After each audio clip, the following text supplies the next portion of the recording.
We're Andrew and Ashley, living in the Arizona high desert, building our off-grid homestead from scratch, powering our cabin with solar, hauling water, and taking on every project that comes our way. Follow along as we share our wins, struggles, and adventures as we carve out life off the beaten path. Hello everyone, welcome back to another video. Sorry it's been so long. We've been having a lot of things kind of going on recently. Not a whole lot of projects or anything crazy here on the property, but as some of you may know, Ashley and I are pregnant and baby is on the way. So we've been kind of doing some just preparation for a baby to come. And one thing we kind of did, I worked on, was trying to insulate the trailer here. You can see we went with the budget-friendly way to kind of help insulate the trailer and help for the pipes underneath not freezing, things like that, because it's starting to get really cold.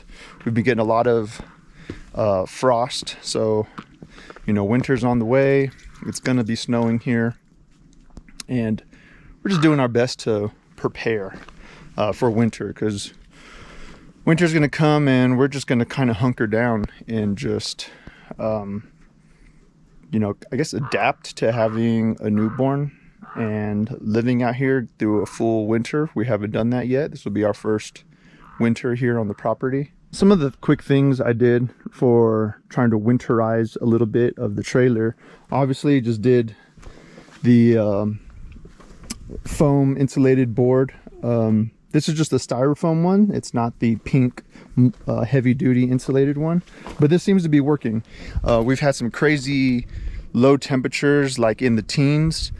No snow, but just like everything's frozen and frosted over. But we filled up the freshwater tank inside the camper, and it didn't freeze. All the pipes stayed fine.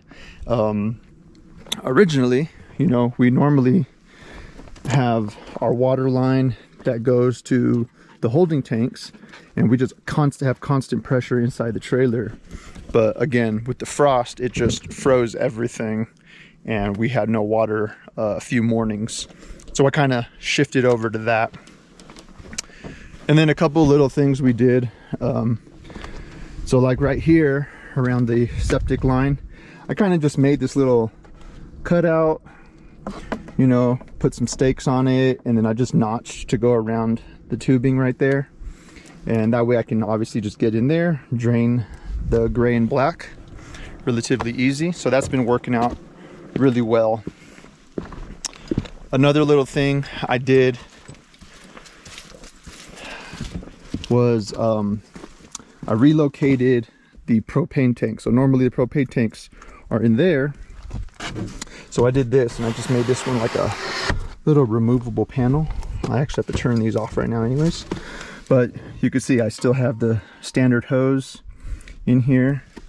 And this is just, I didn't know if the propane tanks will freeze or I heard that they just don't work as well in freezing temperatures. But I think actually like the butane is what freezes the most. But that ended up working out well. And I just kind of wedged this in there. It's hard to do with one hand. But let's see. There we go. I just used some wooden stakes, and it just wedges in there, and it seems to work pretty well. And then again, I'm just going to show this little roof piece I made, and this was just out of like scrap wood. So I got like a full sheet, what is it, like a 4x8 sheet of plywood, and then I had to extend it a little bit because the pop out is like roughly 12 feet. So I did that, and then I put a piece of plywood right in there just so it won't slide back and forth.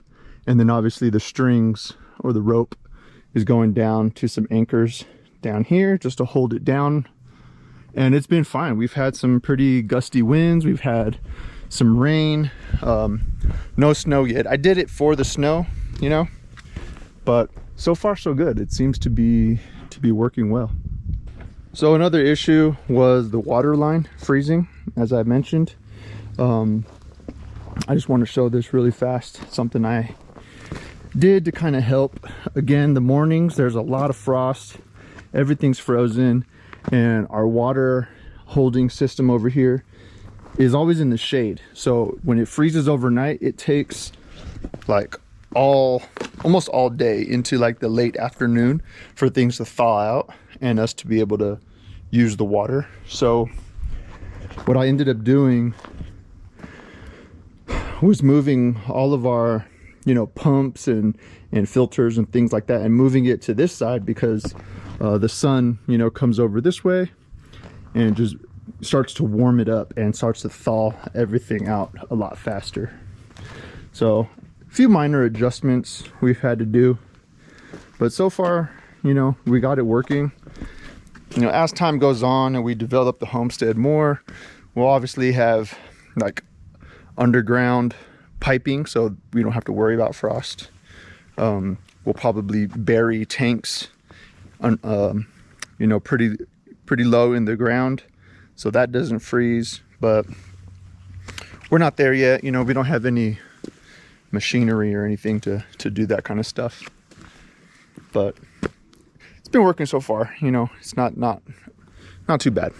You can probably also see we have another camper trailer. My parents ended up picking up another trailer, which they're actually the same exact brand, just that one's larger.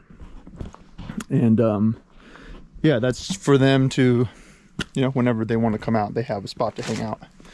So here's Ashley, you can see. We're getting ready. We're getting ready. Got a big old belly. So we're actually preparing to head into town, and we're going to be staying in town for several weeks, and just to stay closer to the hospital because yeah, baby might come at any point, and we just want to be ready and be really close to the hospital. But here's some improvements we did inside. Right here, we ended up removing the little futon couch, and we have a little crib and a changing station. So when baby comes, she's ready and she has her own little spot, and it's super cute, you know. We think it's nice. And yeah, that's just kind of what's been going on. Again, nothing crazy around the property. We're just getting ready for baby and hunkering down for winter. So we probably won't have any more videos until possibly the new year at some point. So we hope everyone has a good holiday and happy new year, and hopefully we'll see you guys next year. Yeah, thank you for all your support, your comments, your encouraging words. It all helps us to continue, and you know, it's nice to have other people's feedback and opinions and give us some alternative things to think about when we're working on these projects. As you guys know, we're all new to this, so we're open to any suggestions and learning. And thank you guys for coming along for the ride. Thanks, guys.